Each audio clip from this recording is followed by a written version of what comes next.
Hi, good morning. This is Derek Chi.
Okay, so I think I will start now. So good morning, everyone.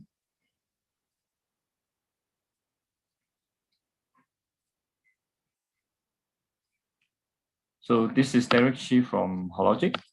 Actually, just a little background about Hologic. We are the diagnostic company that we offer the premium diagnostic for molecular testing. And also we also have the cytology testing, which is the team prep test, the one that is market leader for the liquid-based cytology. And our system offers the sample to result platforms. And also we have a growing menu for the molecular test for infectious disease. Okay. So our system is a sample to result system. We call it a fully automated system. And you can have the sample preparation and the extraction, amplification and detection, and also result analysis from the same system. And since the launch of the system, right, we have over 1,800 of the Panther installed worldwide. And also we offer the probe assay menu. We have the STI and also have the wireless. And the market share for the assay that we have in US, right, is a market leader. We have over 60% for the HPV. And the chlamydia gonorrhea, we have 85%. And for the US blood screening, we have over 75% market share. So generally for today, we will focus on the technology. What is the technology behind all those assays that we offer to the market? So for today, the outline, I will focus on the Fdma assay, the first point, and then we will go to the molecular biology refresher. And then after that, we will go for the technology overview. What is the endpoint PCR, endpoint Tma, and also the real-time Tma. And after that, there will be a simulation video that we can go through for the Hologic COVID-19 response and also how the Panther system work and also the Tma technology. Okay, so for our Tma assay families, generally we have 3 different technology and also the branch of the group of the assay, like the sexually transmitted infectious. We have the chlamydia gonorrhea, we have the trichomonas HPV, herpes simplex virus, and also bacterial vaginosis. And the second one, which is the focus for now, is the SARS-CoV-2 assay, and also the influenza A and B. And also we also have the blood viral. This is for the quantitative assay, like the HIV, Hep C, and also hepatitis B. So for technology-wise, if we split to 2, right, for the Panther system, we have the endpoint Tma, which is running just a qualitative assay. And also we have the real-time Tma for the quantitative assay. So this is qualitative, meaning it's a yes or no, detected or not detected, like just the SARS-CoV-2 assay. The real-time Tma, we have the quantitative, meaning we can get the viral load and also have the diagnosis together. And the last is the real-time PCR. Real-time PCR, which is on the upgrade of the Panther system. On the fusion, we have all the respiratory virus up to 10 targets. So for the molecular biology refresher, generally I will just briefly go through what is nucleic acid, what is the DNA versus the RNA, and the hybridization.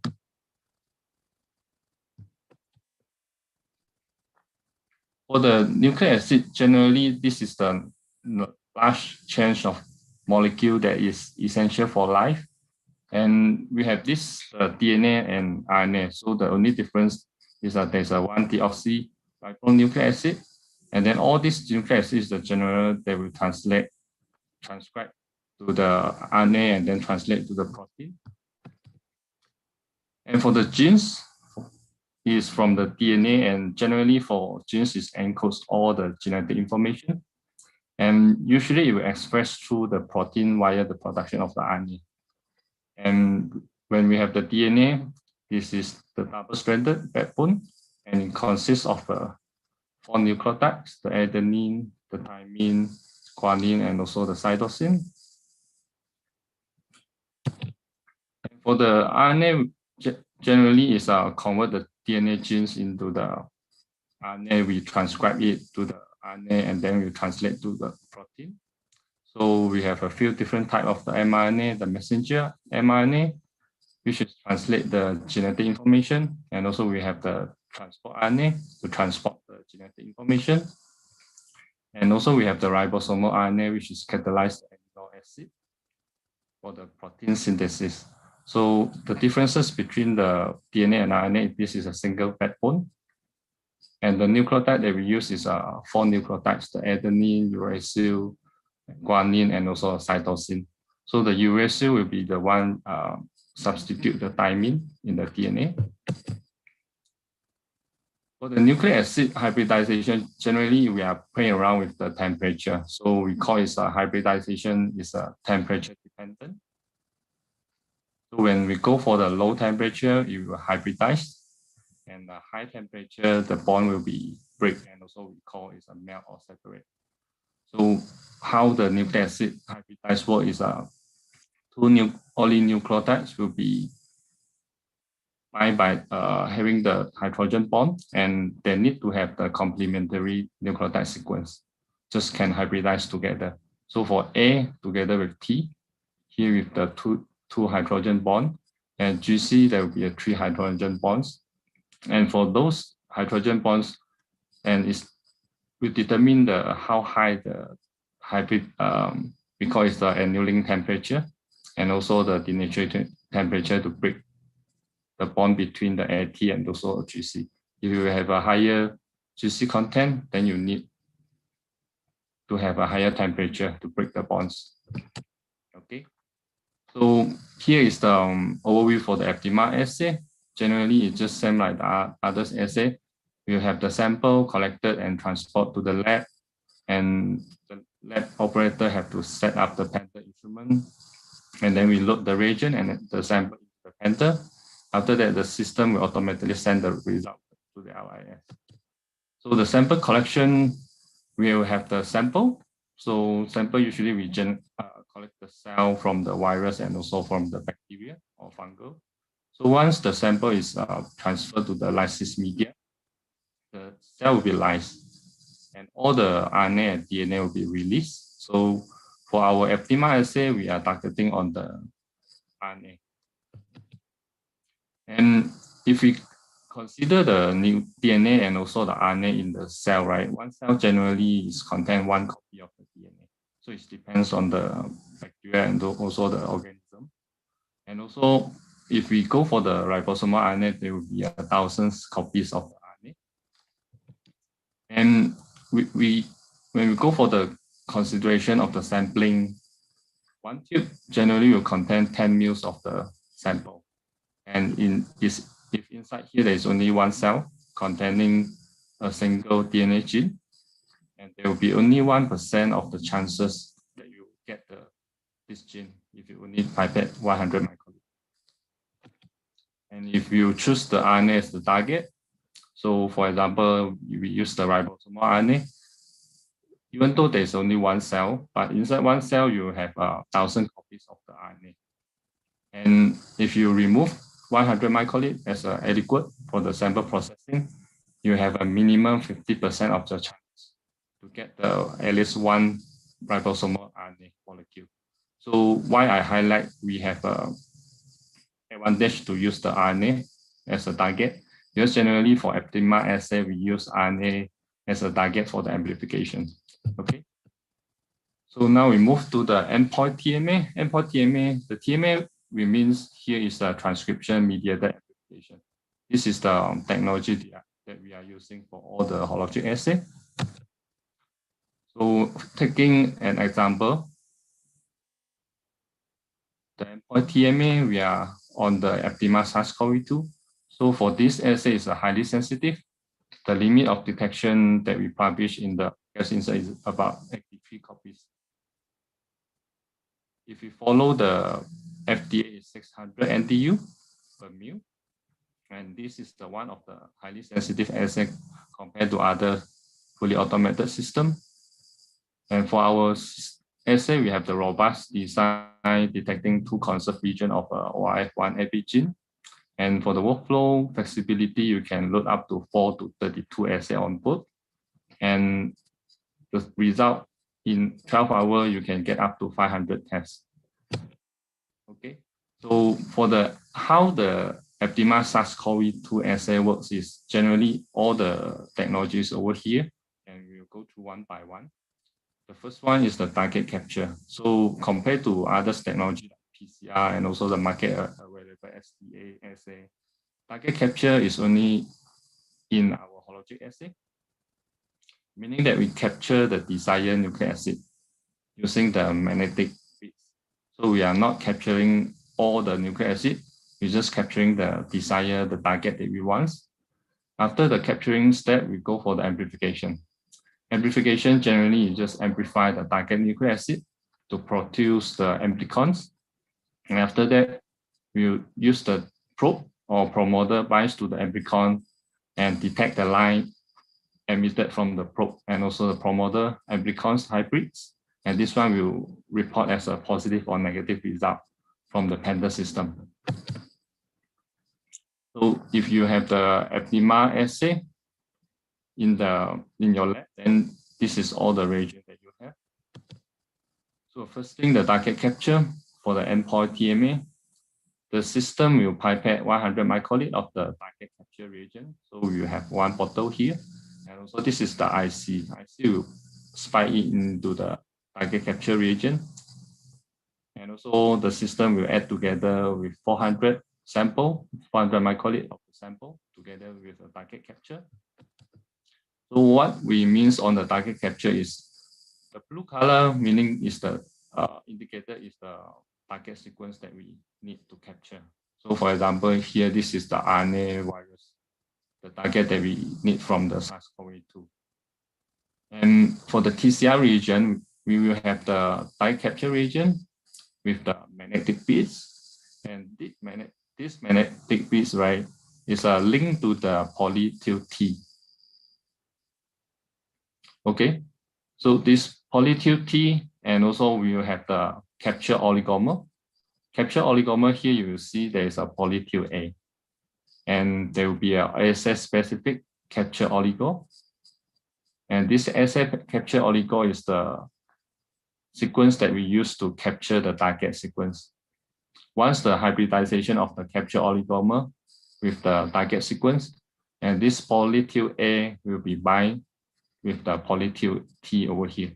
So when the magnetic field apply the force, and this is all the particle will be captured to the side of the tube, and the unwanted inhibitors and also unwanted target other sequence will be washed out.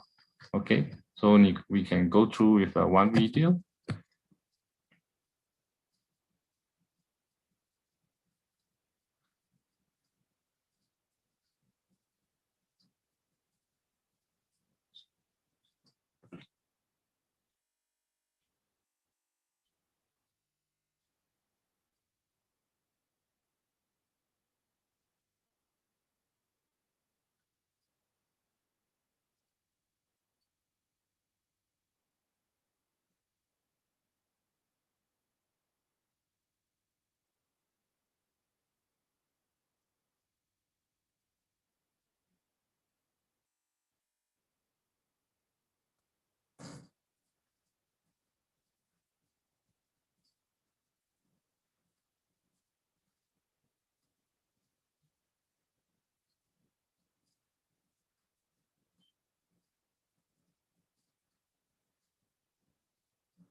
Okay, so after the target capture step, the next step is the step that we go for the amplification using the enzyme and also the components from the amplification tube.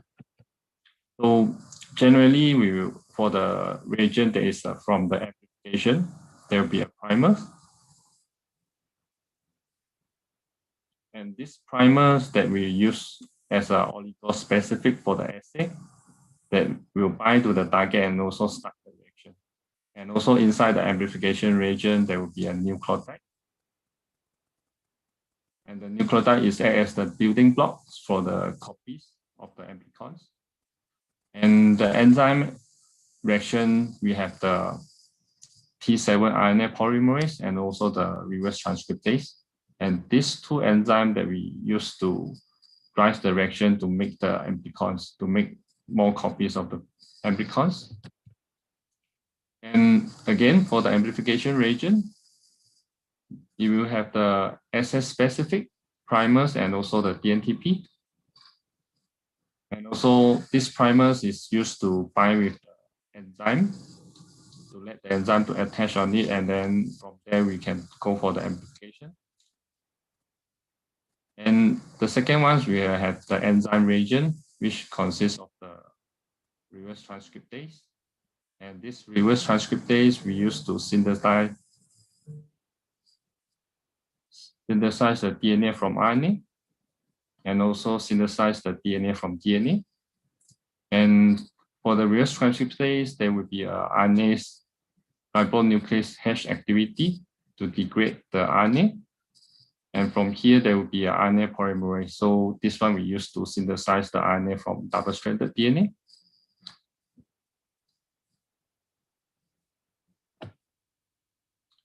And if we watch through the cycle of the Tma, right, this is the isothermal linear amplification. So to generate the cDNA copies first, and then after that, we will have the exponential amplification, generate the RNA amplicons. So here we will have the primer, and then the primer will bind to the RNA target. And after that, there will be a reverse transcriptase from the system pipette to the reaction. And this one will generate the DNA and RNA.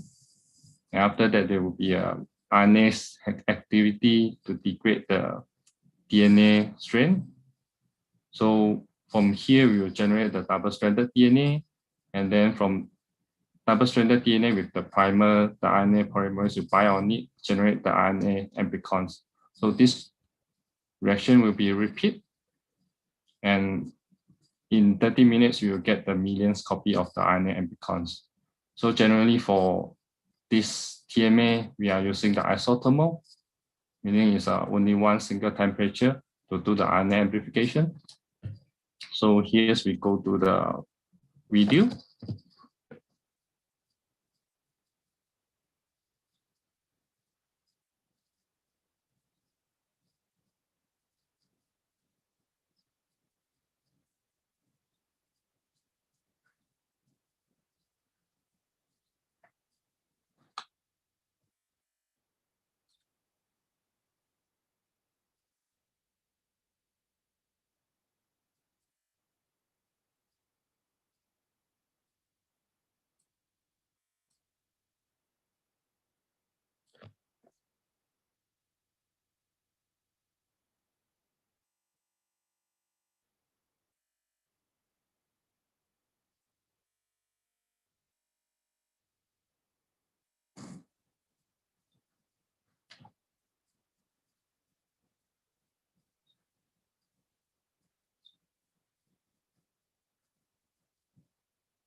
Okay, so I found that the video, there's no audio on your side. So I will just use my, yep. So for this video, right, we'll show that how's the endpoint Tma works. The first thing, there will be a primer bind onto the RNA target. And this target will be attached with the reverse transcriptase, and the RNA's activity from the reverse transcriptase will degrade the RNA, leave the single-stranded DNA. And there is another primer will bind on it, making this become double-stranded DNA. And this double-stranded DNA will allow the RNA polymerase to bind on it. And then you will have an RNA amplicon generated. So from here, the RNA amplicon that previously we generated will be added as the template again to generate the double-stranded DNA. And then this double-stranded DNA will be used for another template for the RNA amplification. So this cycle will be repeated over and over and over again. So in 30 minutes, you have millions copies of the RNA amplicons. And this RNA amplicons, we'll use it for the detection.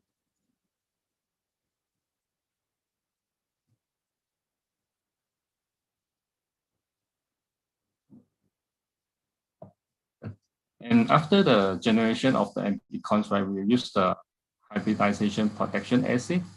And for this step, we will add the probe reagent, and the probe reagent as the light molecule that we use to detect by the system. And also there is a selection reagent. So for the probe reagent, there is a specific DNA probe labeled with the chemiluminescent, and we call this molecule is acrotinium ester, and this is inside the probe reagent, and the probe will bind only with the amplicons. And there's a reagent that we use is a selection reagent. It's used to the inactivation of the unhybridized probe.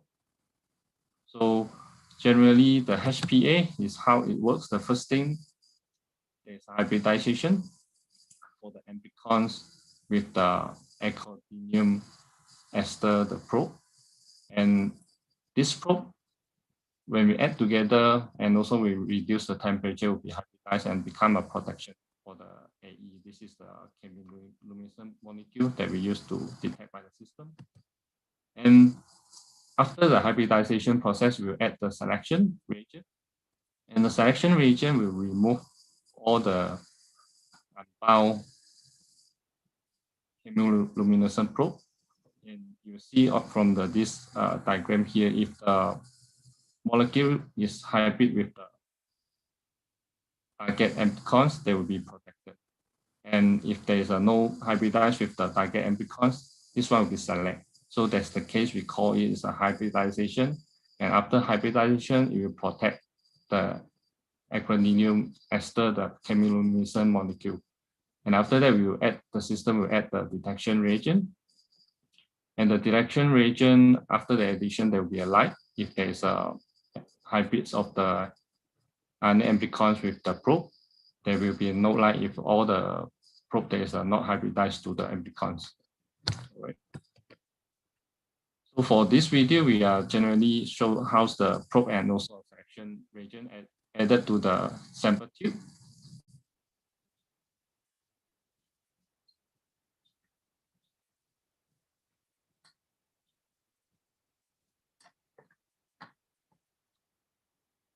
So now the system add the probe reagent, and this one we use the DNA probe reagent.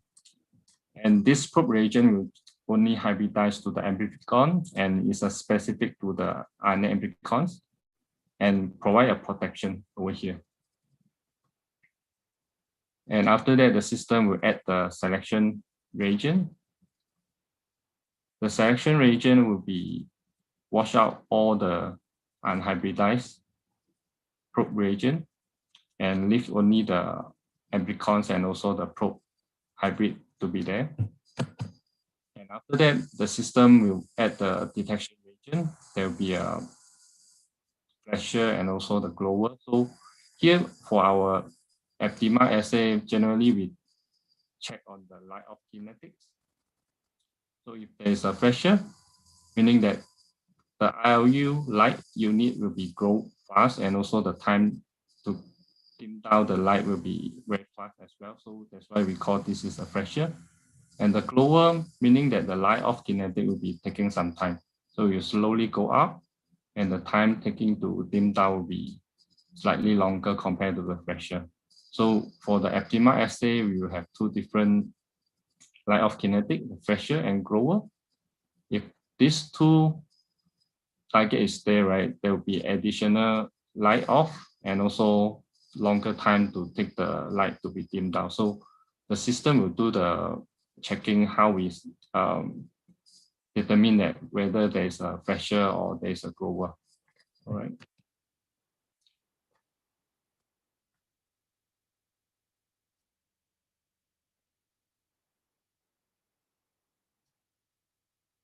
Okay, so we will put the MTU to the luminometer, and the luminometer will detect the sample as a ILU. And the system will add the detect reagent. We have a two detection reagent, the auto detect 1 and auto detect 2. And different detection probe molecule will have a different light off kinetic. So we will have the pressure. So pressure will be just a light off fast, but also dim down also very fast. So this is a pressure. And then we will have the glower. So the glower, the light will produce more slowly compared to the pressure. And all the light will be captured by the luminometer and also will calculate by the system.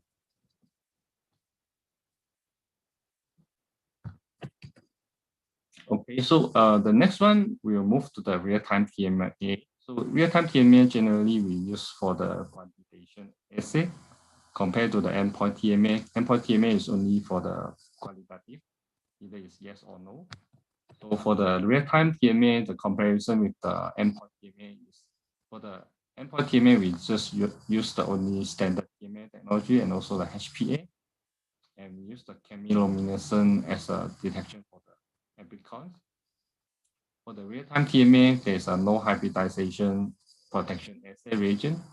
So for the real-time Tma technology, we use the fluorescent. So fluorescent is the one of the probe that we bind to the amplicons, result in the real-time detection. And generally for the real-time Tma, we use on the Fdma virology assay.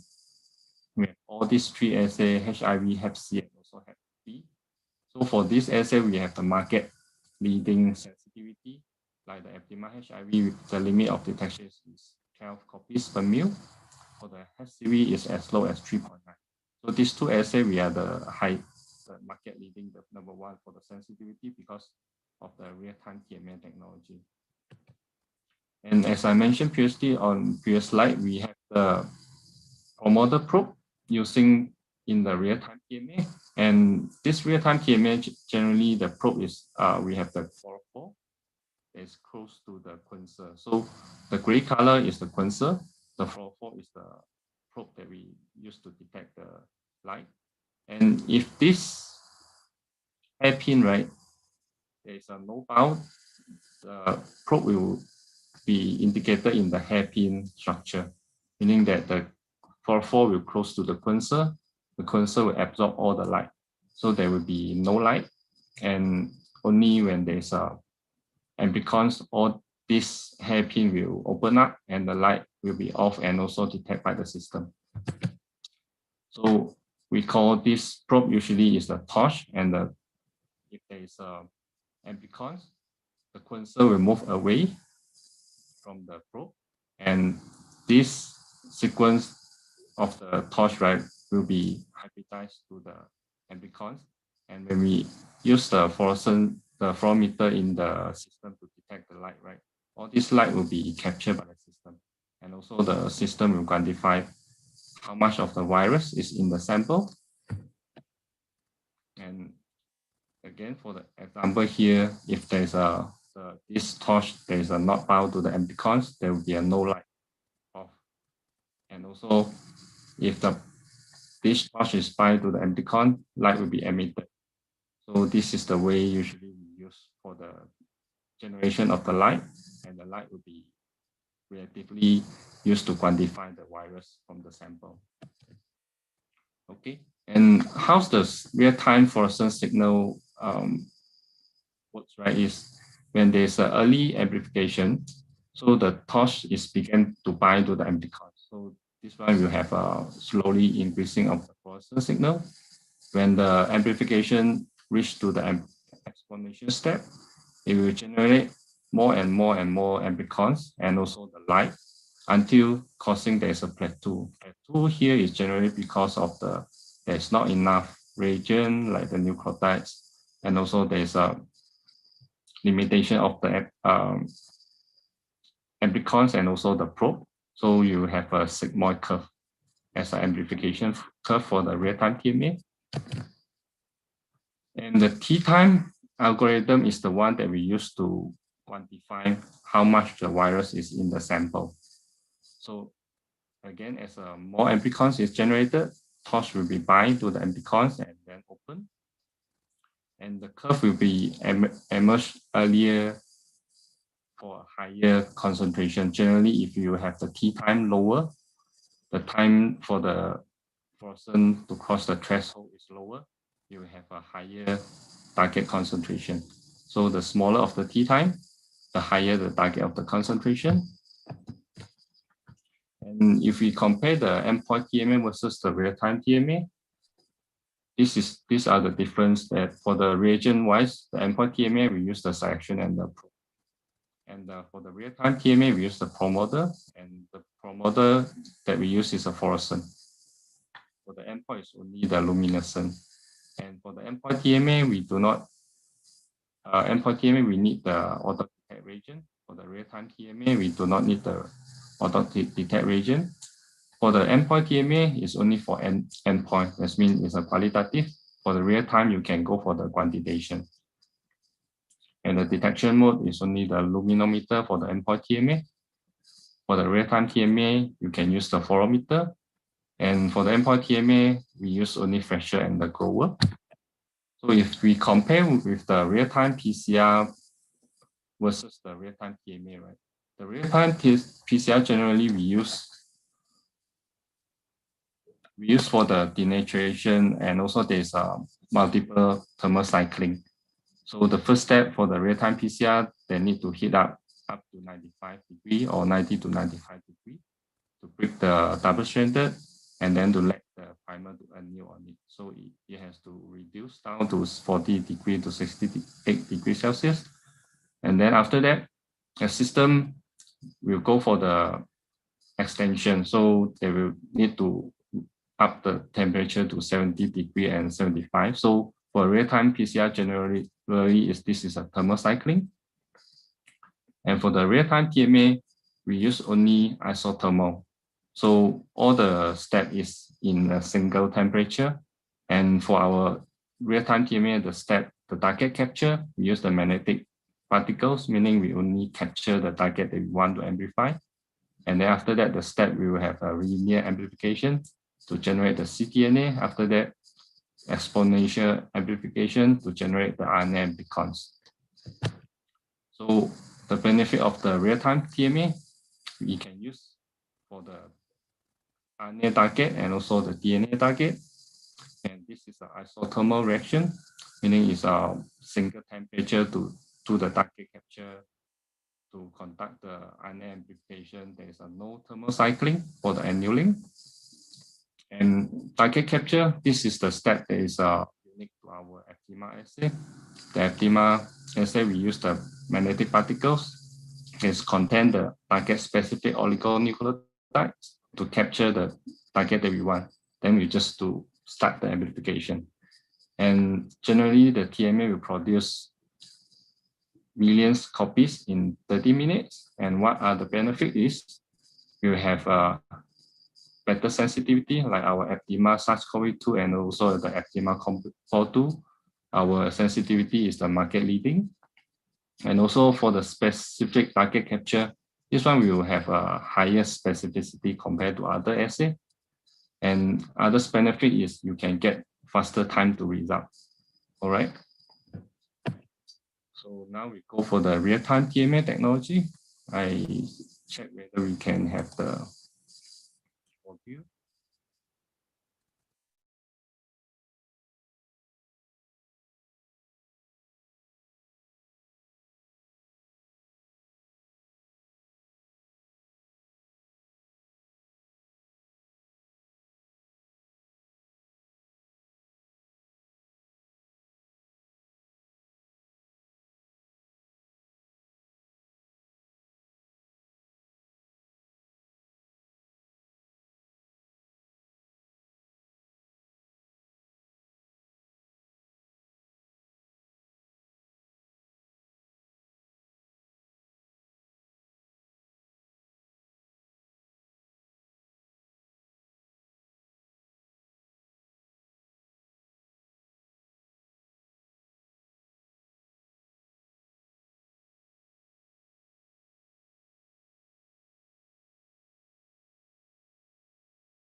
Just now the connection is disconnected, so sorry for that.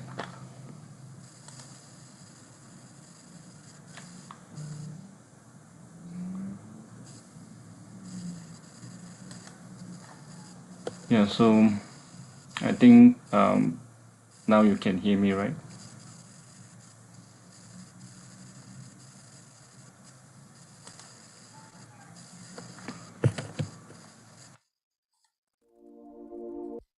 Infectious pathogens can be identified by unique genetic sequences. Hologic's proprietary real-time transcription mediated amplification, real-time Tma technology, can detect and quantify these genetic sequences to determine the presence of pathogens such as viruses, bacteria, fungi, and parasites. Real-time Tma is rapid, sensitive, and specific, yet highly versatile, and can detect target sequences from pathogens with either RNA or DNA genomes. If the genome of interest is DNA, it is transcribed to RNA.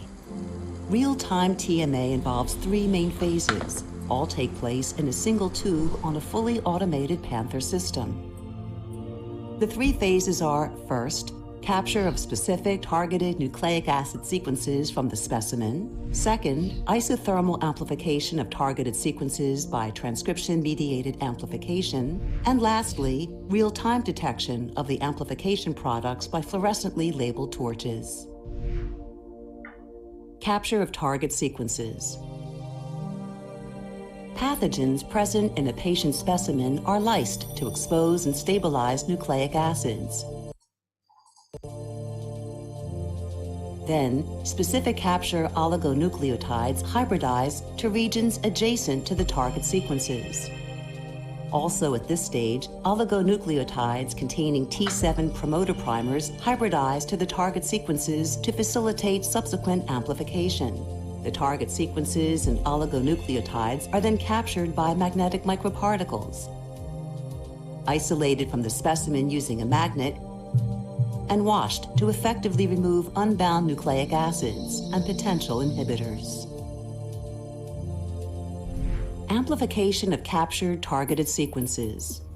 Exponential and rapid amplification occurs through successive iterations of reactions which utilize two enzymes, reverse transcriptase and T7 RNA polymerase. The target RNA, hybridized to the T7 promoter primer, is acted upon by reverse transcriptase to generate a complementary DNA copy. This same enzyme digests the original target from the resulting RNA-DNA duplex, leaving single-stranded DNA, which includes the T7 promoter. This DNA copy serves as a template for the hybridization of a second target-specific oligonucleotide, the non-T7 primer. This enables reverse transcriptase to create a double-stranded DNA. T7 RNA polymerase initiates transcription of the double-stranded DNA template, producing multiple copies of the RNA amplicon. Each newly synthesized RNA amplicon further feeds the cycle. Reverse transcriptase acts on the amplicons, yielding cDNA templates, which in turn lead to exponential production of RNA amplicons. Detection. Detection is enabled through specific single-stranded nucleic acid torches that bind to the RNA amplicons during the exponential amplification phase. Each torch contains a fluorophore and a quencher. Torches will only fluoresce when bound to the amplicon. The binding of torches to the RNA amplicon causes the quencher to separate from the fluorophore. The fluorophore can now emit fluorescence when excited by a light source. As more amplicon is generated, more torches bind, and a progressively higher fluorescence signal is generated. The time taken for the fluorescence signal to reach a threshold is inversely proportional to the starting pathogen concentration. Hologic's innovative real-time Tma technology offers accurate, precise, and sensitive identification and quantitation of infectious pathogens in an unparalleled manner. Highly specific target capture, exponential amplification, and rapid detection serve as the foundation of superior assay performance and enable a new standard in disease testing.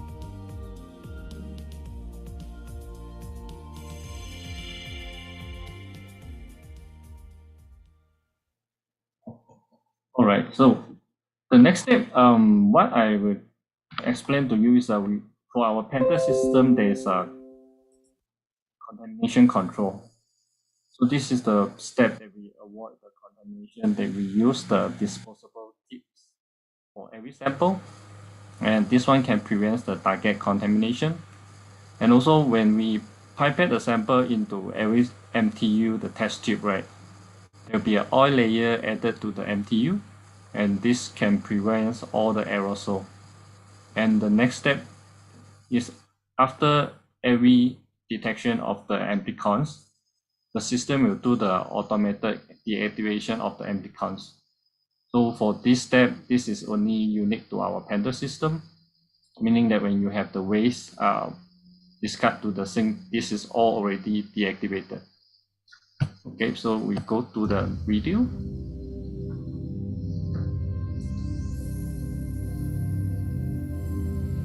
Following detection, the MTU is moved to the output queue, where sodium hypochlorite and buffer for deactivation fluid is added directly to deactivate any residual infectious material and newly created amplicon.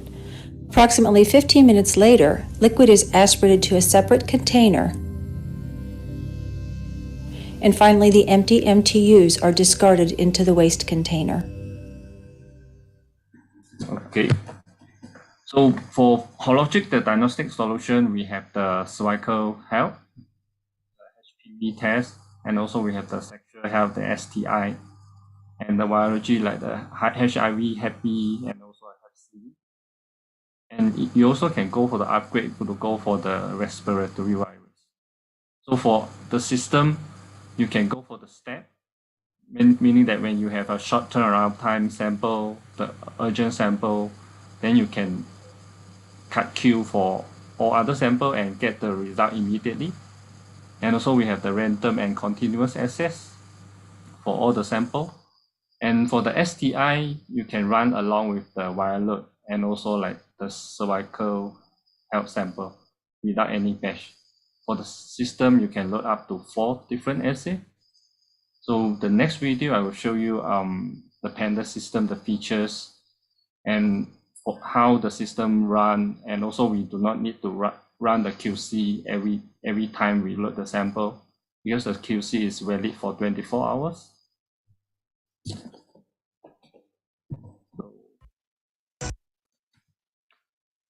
So for the next video, this is the video that we show the Panther features.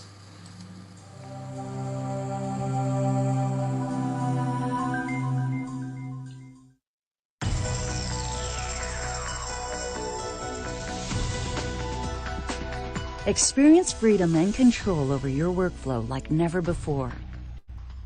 The Panther system offers full automation, consolidation of molecular testing with random access sample loading, and proven Aptima assay chemistry to give high-performance results you can trust on the most innovative platform for molecular diagnostic testing. Loading patient samples has never been this flexible and easy. With the Panther system, you load samples and walk away while the instrument performs every step of nucleic acid testing, from sample preparation to results analysis.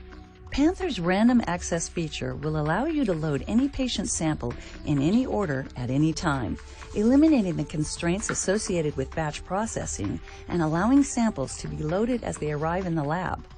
In addition, multiple tests can be processed and run simultaneously from a single patient sample.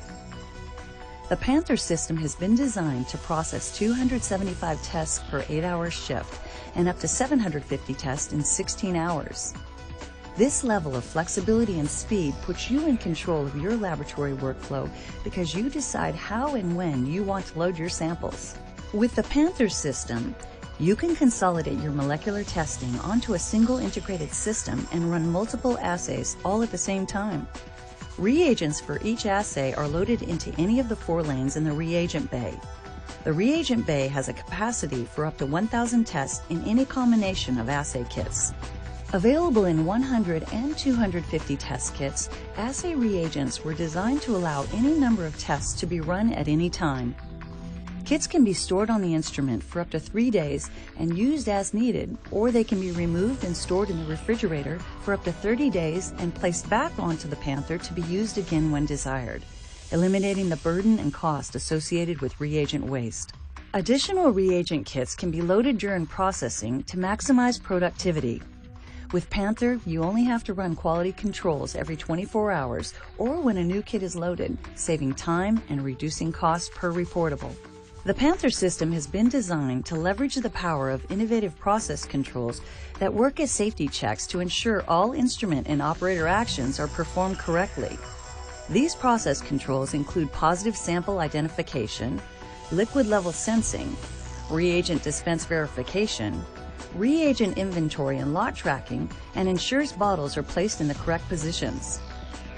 The Panther system also offers a variety of reports that allow you to monitor instrument and assay performance and can be used during laboratory inspections to show traceability and compliance. This level of monitoring and reporting of operator actions and instrument processing steps provides security and real confidence in results. The Panther system features an integrated PC with an easy-to-view touchscreen monitor with an intuitive software interface. The operator has access to all functions through a centralized task screen where each workflow item has its own button. The operator can skip any green task boxes and simply address the red task boxes to begin sample processing as quickly as possible. The system is ready to run when all task boxes are green. To decrease startup time and minimize daily hands-on time, maintenance routines are automated and can be pre-scheduled to be performed during off hours. The instrument will automatically turn on and complete the maintenance task without any operator action required. The Panther system is the next generation in molecular diagnostic instrumentation, bringing together the perfect balance of flexibility and innovation for laboratory professionals who want full automation with true walkaway freedom, random access for maximum productivity, and intuitive design for ease of use. The Panther system, truly the next step in the evolution of molecular diagnostic testing.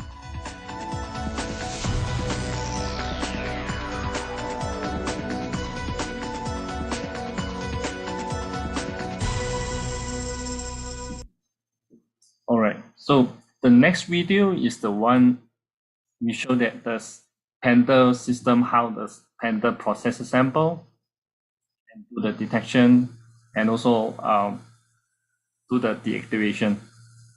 So this one will be shown in the next video. Is about 11 minutes, the simulation from sample to result for the Panther system. Okay.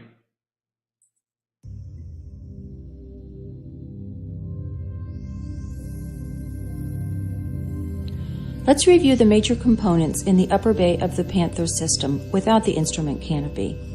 The upper bay houses reagents, samples, and disposable tips. The target capture reagent is shown mixing on the right side of the bay. Samples are aspirated and dispensed with the sample pipetter module located above the bay. A linear distributor moves the reaction tubes throughout the system to incubators, mixers, and magnetic wash stations. The Panther system fully automates NAT testing in a single integrated instrument.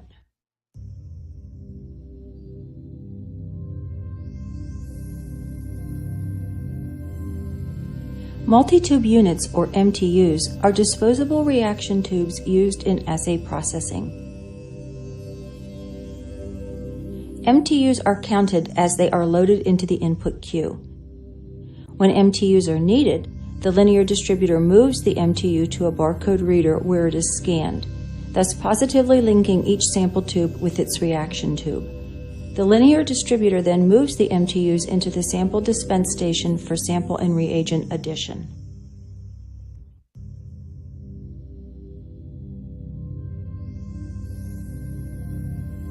During the setup process, any fluid sets that are expired or empty are replaced in the universal fluids drawer.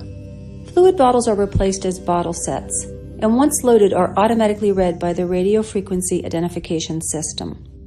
Each time the operator replaces a fluid set, the sodium hypochlorite container must be refilled to between the minimum and maximum fill lines. When a fluid set is replaced, the operator must also prime the system prior to assay processing.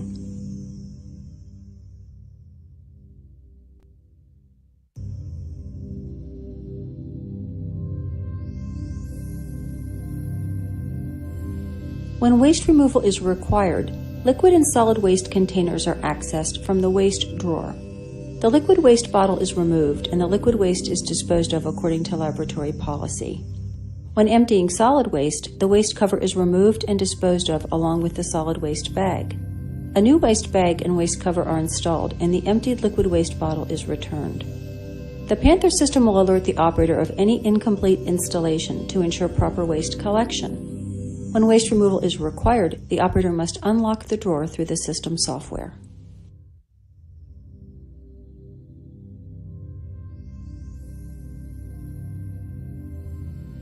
When assay reagents are loaded, each reagent bottle barcode is scanned to capture lot number and expiration date information. Reagents are also barcode scanned to ensure all lot numbers are matched within a master lot. Amplification, enzyme probe, and selection reagent must first be loaded into the reagent bay before the TCR door is unlocked to allow loading of the corresponding TCR. Additional reagents can also be loaded in the assay reagent bay.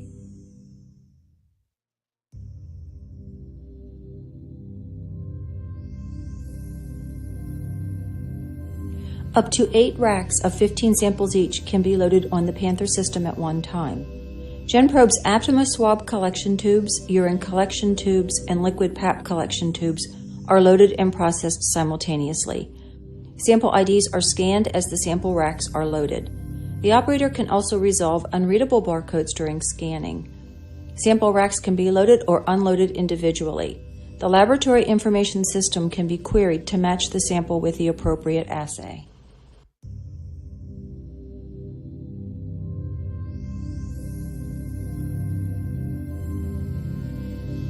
After samples and reagents are loaded and validated, the Panther system automatically begins the assay procedure. Using a disposable level-sensing pipette tip, the sample pipetter adds 100 microliters of target capture reagent to the MTU reaction tubes. The MTU is now ready to accept sample.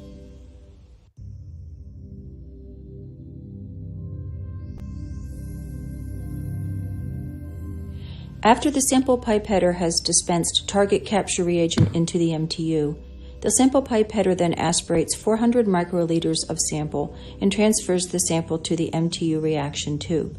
Just prior to sample addition, the sample pipetter performs a liquid level sense on the previously added reagent to confirm that the correct volume of reagent has been added. After sample is dispensed, a second liquid level sense is performed to verify that the correct volume of sample was added. The liquid level sensing capabilities of the Panther system, which verifies the correct sample and reagent volumes, is a key process control feature.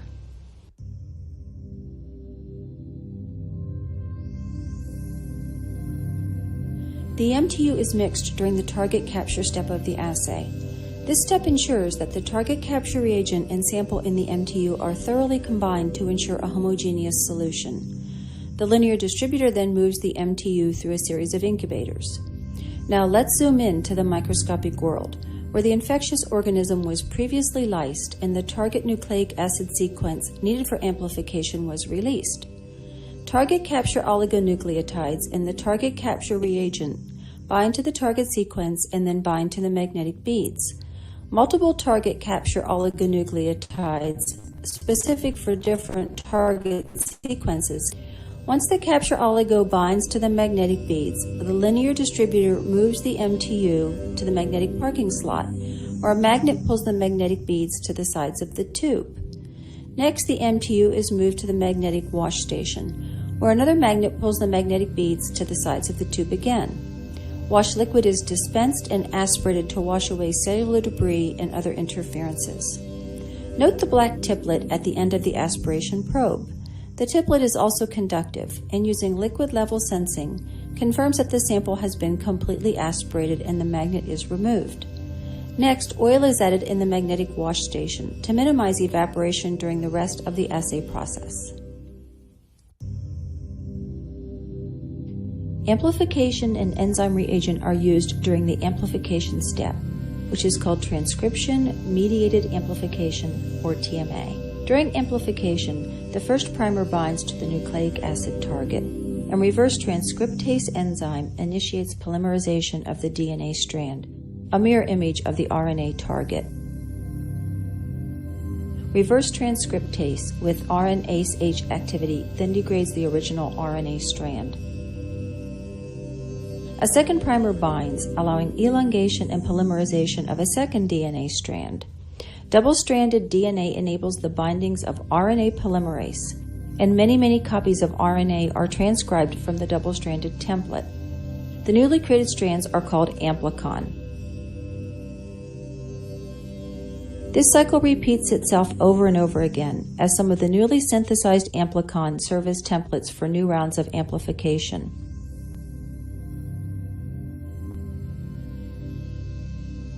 More and more amplicon are used to create double-stranded DNA molecules, which in turn are used to create more RNA product.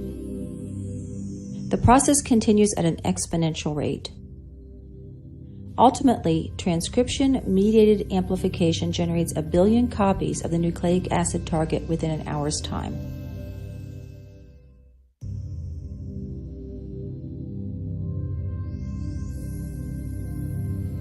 Once amplicon has been produced by the amplification process, the assay proceeds to hybridization and detection of any amplicon in the Hybridization Protection Assay, or HPA, step of the process. Probe reagent is added to the reaction tubes. Each DNA probe molecule is labeled with an acridinium ester. Probe molecules will only hybridize to amplicon that were produced during amplification. More than one probe molecule can be added during the assay, thus providing the ability to detect more than one amplified target sequence. Next, unhybridized probe molecules need to be inactivated prior to detection by selection reagent. Selection reagent is added, which hydrolyzes any unhybridized probe molecules in solution.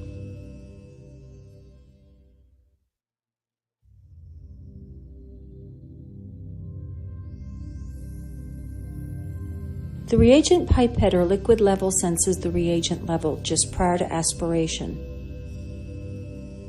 The pipetter moves over the MTU to dispense reagent. During reagent dispense, a pressure-based verification step is performed to ensure that adequate volume has been added. The operator is alerted if the pressure profile reveals that reagent volume is not sufficient. Reagent dispense verification is performed with the addition of target capture, amplification, enzyme, probe, and selection reagent during assay processing.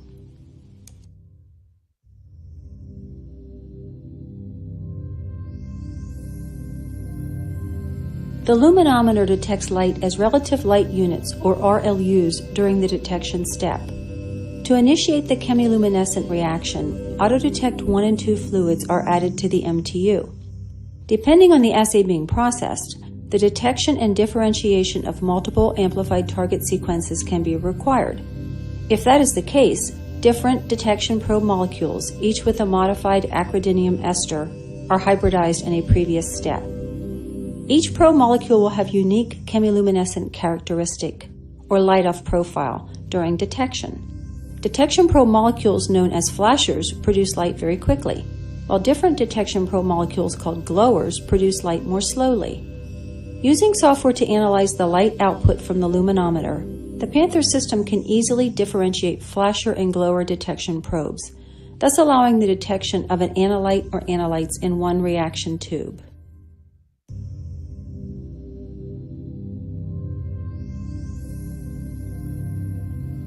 Following detection, the MTU is moved to the output queue, where sodium hypochlorite and buffer for deactivation fluid is added directly to deactivate any residual infectious material and newly created amplicon. Approximately 15 minutes later, liquid is aspirated to a separate container, and finally the empty MTUs are discarded into the waste container. All right, so for all this video, right, generally is the step that we use from the Panther system, how to process sample. So if you can see from the system, there's a liquid level sensing.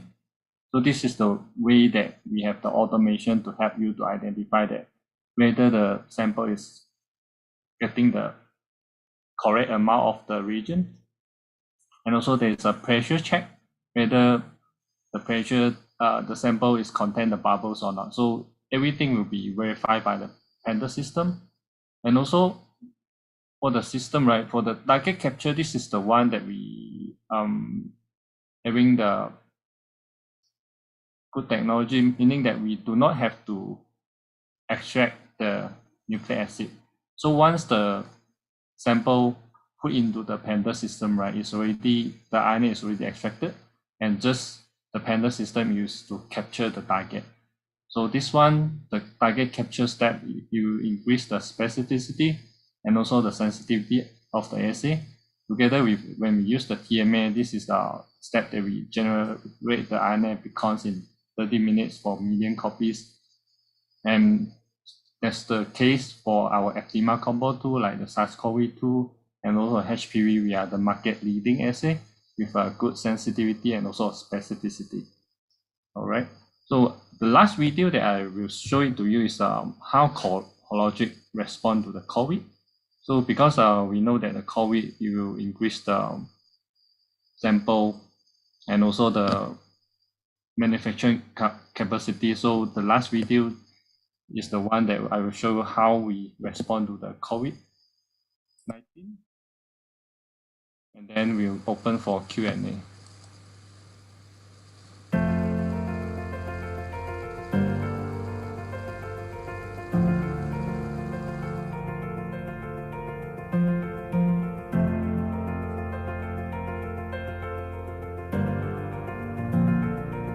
Delivering highly accurate test results when and where they are needed is so critical to controlling the COVID-19 pandemic.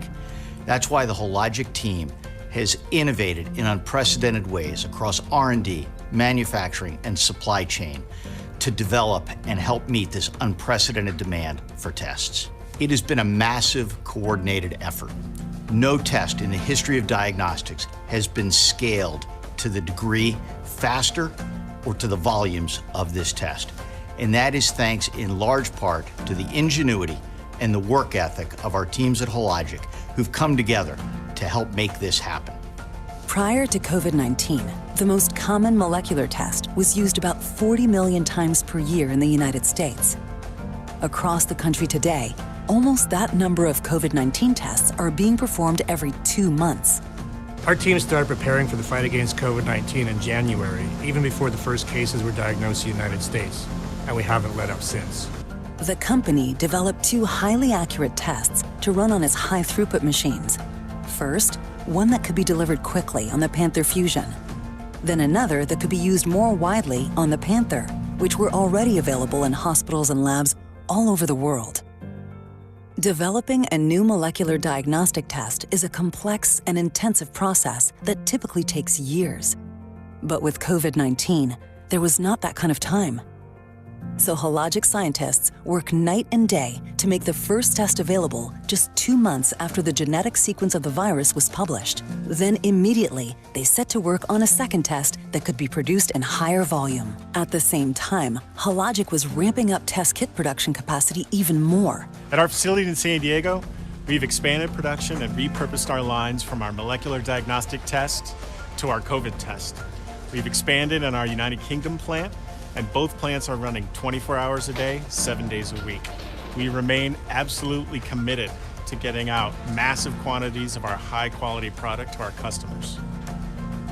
And the company is still investing, increasing production staff by 50% and putting $50 million into their facilities to add capacity. Altogether, Hologic is doing about 10 years worth of expansion in under 6 months. The company currently has more than 2,000 Panther machines available across the world and in all 50 states.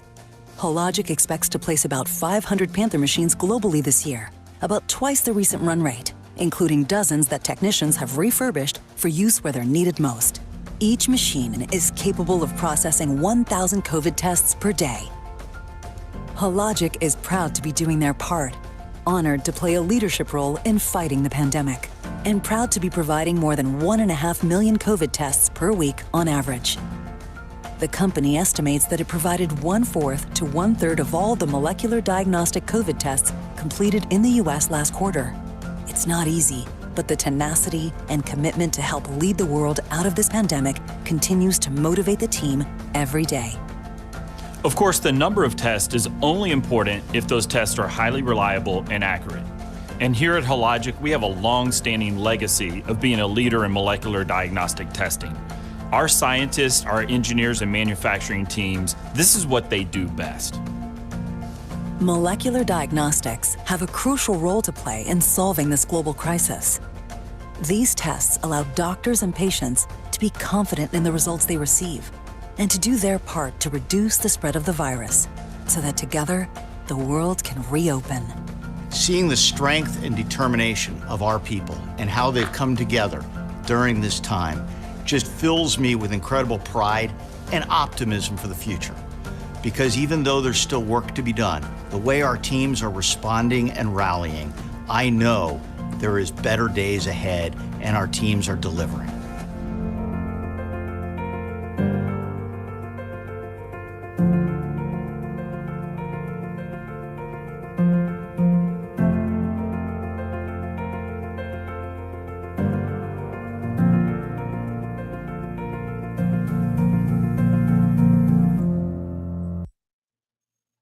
Okay, so there's a number from Hologic that since the COVID production, right, we have generated over 89 million tests to the worldwide to cope for this COVID-19 testing. So this is how we do for the global and also for the customer. And for every system per day, you can have 1,000 results for the Panther system. So here's ends the presentation. And I open for the question. So any question, and thanks for your time.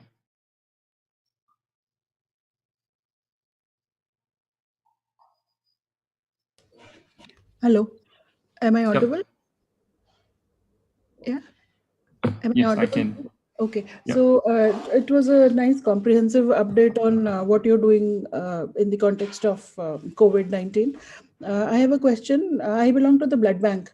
So we have been using Panther for the viral markers, hepatitis B, C, and HIV. In India, we are mandated for these three. So my question is, what are the other common applications that you're using this in other parts of the world? Okay. For hepatitis B, C, and also HIV, right? We already have the installation like in Hong Kong, Australia, and also Europe customer. So why generally, if you notice that our assay, the Fdma HIV HCV, this is the market leading sensitivity, and also our assay, the HIV, we can use have a dual claim, meaning that you can use the same assay for the diagnosis and also for the quantitation. So as for now, if the number that I have is about 240 plus customer is using our viral load assay in the market. And also soon we will bring this assay to India for the real-time Tma. Okay, so are you also using these tests for diagnostics? As far as blood bank is concerned, we are only screening our blood donors. The screening, we have two different systems. One is for the glucose, is for the blood screening. Yes. But for another assay like the Fdma real-time HIV, HAPI, is for the diagnosis. It's as a confirmatory. At the same time, you can get the viral load for the monitoring. Because once the patient is already confirmed, we can use the viral load to see the treatment, whether it's good for the patient or not to suppress the virus. So the basic difference is that these Hologic systems are for real time. They have their own thing. You can quantitate. Yes. For this, we use the real time, and for glucose, is use the Tma. Oh, yeah, that's only Tma. So that is the reason why these are different. Okay. Thank you. Thank you. It was a nice presentation. Thank you. Thanks for the time. Unfortunately, today the connection is a bit off. So, any other question? No, that is all from my side.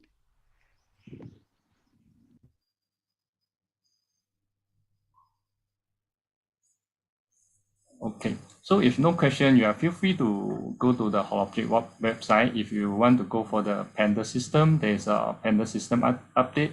And also we also have the website for coronavirus update. So what we did for the coronavirus is we know that the coronavirus is always mutate, and we already do the in silico analysis to make sure that our assay can detect the virus accurately.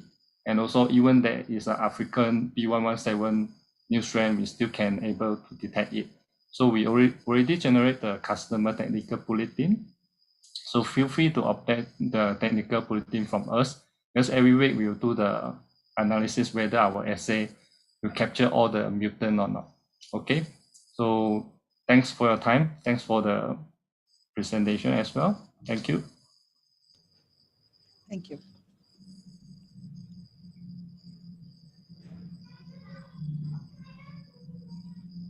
Okay, so there is one question from the message board.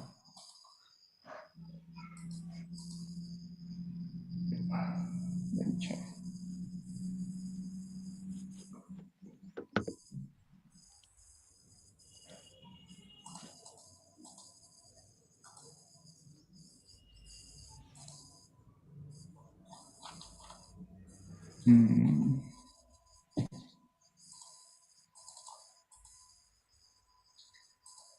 I cannot see the question in the message box.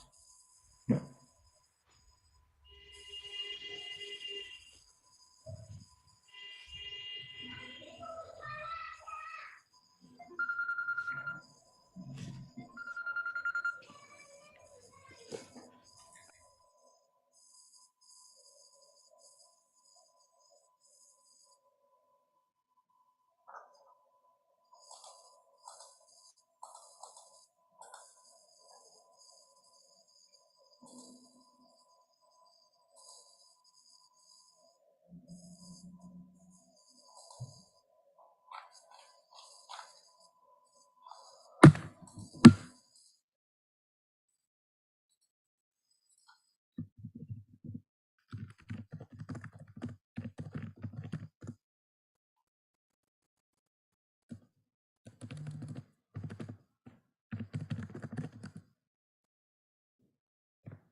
Thank you, Mr. Derek.